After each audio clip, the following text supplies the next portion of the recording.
talks a little bit about an issue that remains with us and at times creates tremendous division.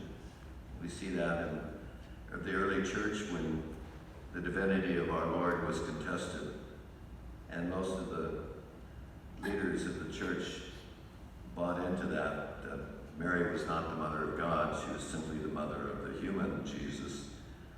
And so in the definition of that in the Council of Nicaea, it became obvious that reality had to be very, very clearly stated.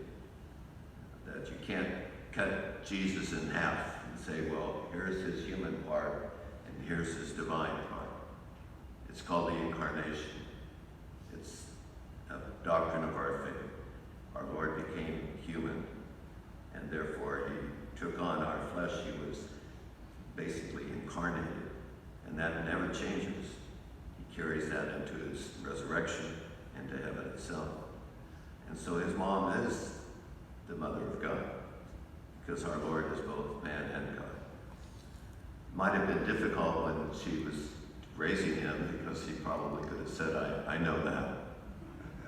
And you know, like children everywhere, moms don't appreciate that kind of a response. So she had a tough job.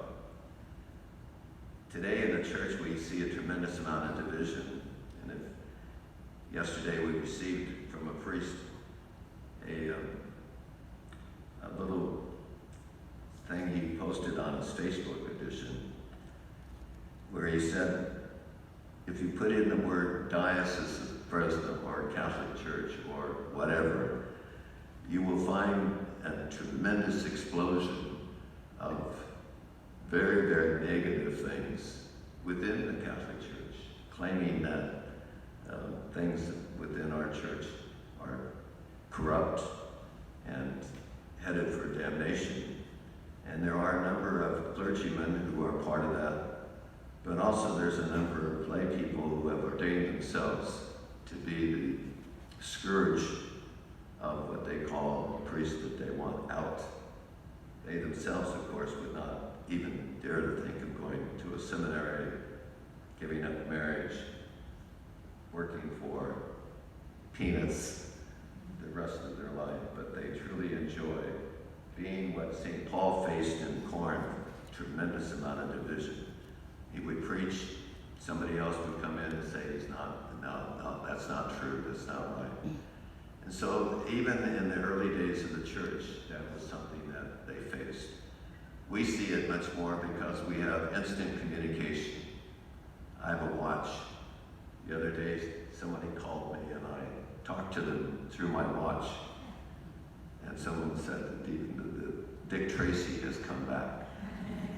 But the reality of the internet has given us that opportunity of instant communication, but it has done a tremendous disservice to the church because it makes everybody an expert. And whatever you put on the internet, as long as you don't identify yourself, is gospel. And so we have to be very, very careful of that. We have to be persons who are discerning. We have to be persons of faith. When I was younger priest, I had